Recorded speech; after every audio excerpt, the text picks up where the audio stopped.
The best way I know to quickly grasp brand strategy is to think of a tree. At least half of a tree exists out of sight and underground, but what's above the surface reflects the integrity of what's below it. And without strong roots, everything else suffers.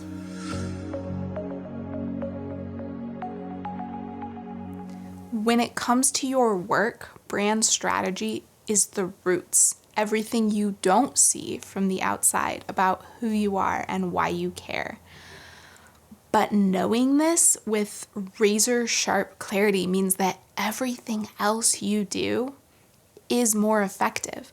Everything that will be seen from the outside, things made for an audience and customers, a storefront, marketing, packaging, events, emails, all of this will thrive when you have a strong brand strategy in place.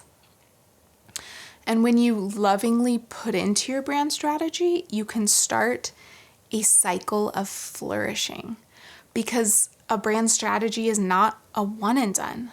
The more you put into your roots, the more the top of the tree can grow and thrive. And over time, as that top thrives, it allows the roots to go deeper, which in turn allows the tops to thrive, which in turn allows roots to grow deeper. And this relationship is really natural. It's how a tree grows, and it's how you can unlock sustainable growth for your business and for your work. And growth in our culture is supercharged and often synthetic. Think of how we raise animal agriculture. We stuff these poor creatures full of growth hormones and antibiotics to get them to market as soon as possible. Never mind kindness, care, or even health for anyone involved. And how much of our business life and our work life is treated the same. Grow as fast as you can, earn more, make an exit, don't worry about living. You can do that after the hustle. And this is not what I want for myself. Not really. And I bet it's not what you want for yourself either. I want the healthy growth that comes with tending things well over time, and the peace that comes from knowing that your efforts and your time are leading to meaningful growth. And this meaningful growth, that is brand strategy. Brand strategy is often overlooked for other types of more tactical strategies. So perhaps it will be helpful before we go any further to understand not just what brand strategy is, but also what it is not. Brand strategy is knowing about who you are, where you're going, and how to get there. Organizational strategies or operational strategies are about translating that plan into day-to-day actions and metrics for tracking progress. So things like SWOT analysis or KPIs. And brand strategy also differs from marketing strategy and sales strategy, because both of those are the top of the tree, what you see from the outside. So your brand strategy is not about building funnels or selling, although it will make these activities more intentional and more efficient.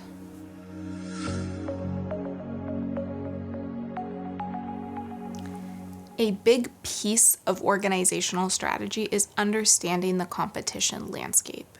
It's become second nature to us to look around. What are other people doing? What's working?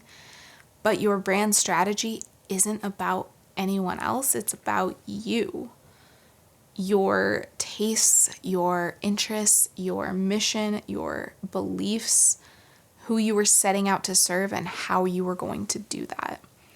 And has watching everyone else or imitating everyone else ever really gotten you that far?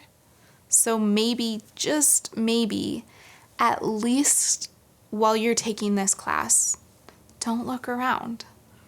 Just stay focused on your own calling and your own journey.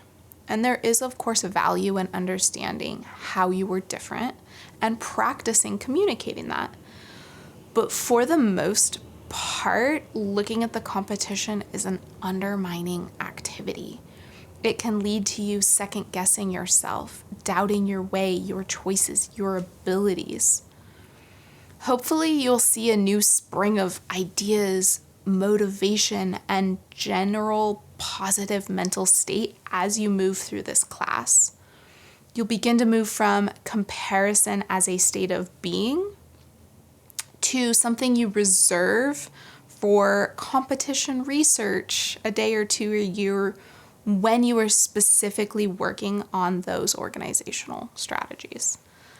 And I actually came of age in the early aughts when the internet was new, and parents were always reminding us not to believe everything you see on the internet. Well, it's still true and still needs reminding, because not only are you comparing yourself to someone else's highlight reel, but what you're seeing might not be the whole story at all. And here's an example of what I mean by this. There's this new trend of video marketing where it looks as if an amateur trying to hustle for work puts together something amazing. And I've seen a few iterations at this point, and they're really convincing. There's one where a videographer goes into a restaurant and asks if he can film. It feels really off the cuff and in the moment, and it shows him behind the scenes, getting coverage, and then it cuts to this jaw-dropping video of the food. You think it's this kid's work, and then you think, should I be hustling like that? And it totally can screw with your head. But it's all produced. The restaurant hired an agency, and that agency, with a budget and a team, produced, scheduled, shot, and professionally edited everything that you see. It is not spontaneous. The videographer was hired talent. The footage isn't theirs, and you can see how harmful it would be for another restaurant to compare themselves, or another videographer. And apparently, big businesses love the organic, unproduced feel of the content as a kind of shortcut to credibility. And of course, agencies are all over it. So I think you're going to see a lot more of this type of content around.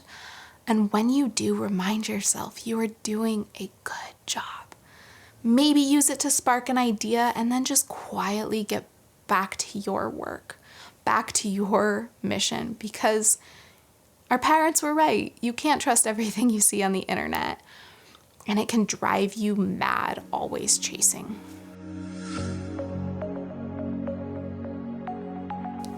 Now that we've covered what brand strategy is and what it isn't, and the trap of comparing yourself, here's the real question.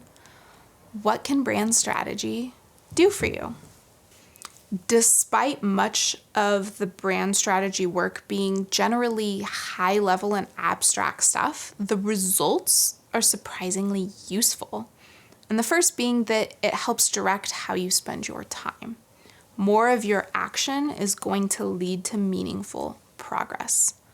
How often do you feel like you're just trying things, or maybe that you're giving a lot of time and energy to things that in the end don't really move your work forward in the way you hope?